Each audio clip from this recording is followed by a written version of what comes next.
அப்பாடா சுத்தமாக முடியல. ஏப்ரலே நம்ம இன்னும் தொடல. அதுக்குள்ளே வெயில் காட்டுன்னு காட்டுது. ஒரு நாள் வெளில போயிட்டு வந்தாலே ஸ்கின் அப்படியே கம்ப்ளீட்டாக டர்ன் ஆகிடுது. ஸோ என்ன தான் இந்த மாதிரி வேஷம்லாம் நம்ம போட்டு போனாலும் ஒரு சன்ஸ்க்ரீன் வந்து ரொம்ப மேண்டட்ரியாக இருக்குது இந்த கிளைமேட்டில். ஸோ நான் வந்து பான்ஸோட ஒரு லைட் வெயிட் சன்ஸ்க்ரீன் தான் வந்து யூஸ் பண்ணுறேன். இது வந்து 150 200 அந்த மாதிரி ரேஞ்சிலே வந்து கிடைக்குது. நான் ஃப்ளிப்கார்ட்டில் வந்து வாங்கியிருந்தேன். இதில் வந்து பார்த்தீங்கன்னா உங்களுக்கு வந்து நியாசனமைட் இருக்குது. உங்களுக்கு இது நான் போட்டதுக்கு அப்புறமே பார்த்தீங்கன்னா டக்குன்னு ஒரு ஸ்கின்ல வந்து ஒரு க்ளோ வரும். ஒயிட் காஸ்ட் வரவே வராது. ஒரு மாதிரி க்ரீஸியாக ஆயிலியாக அந்த ஸ்டிக்கினஸ்லாம் இருக்கவே இருக்காது.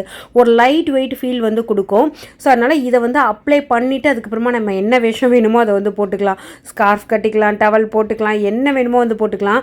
இதை வந்து எங்கெல்லாம் வந்து அந்த உங்களுக்கு வந்து ஸ்கின் வந்து வெயில் வந்து அதிகமாக படுமோ எக்ஸ்போஸ் ஆகுமோ அங்கெல்லாம் வந்து நல்ல இந்த மாதிரி மசாஜ் மாதிரி அப்ளை பண்ணிவிட்டு அதுக்கப்புறமா நீங்கள் மாய்ஸ்சரைசர் போடுறதா இருக்கட்டும் இல்லை பவுடர் போடுறதா இருக்கட்டும் அதுக்கப்புறமா இந்த மாதிரி ஒரு ஸ்கார்ஃப் கட்டிட்டு போகிறீங்க அப்படின்னா உங்களுக்கு வந்து ஸ்கின் டர்ன் ஆக மாட்டேங்குது. அந்த பர்னிங் சென்சேஷனும் அந்தளவுக்கு இல்லை, கொஞ்சம் கம்மியான மாதிரி ஃபீல் இருக்குது. இந்த சன்ஸ்க்ரீனோட லிங்க் வேணும் அப்படின்னாக்கா ஜஸ்ட் கமெண்ட்டுக்கு போய் லிங்க்னு டைப் பண்ணுங்கள். ஒரு செகண்டில் அந்த எக்ஸாக்ட் ப்ராடக்ட்டோட லிங்க் உங்களோட இன்பாக்ஸ்க்கே வந்துடும். Thank you, by.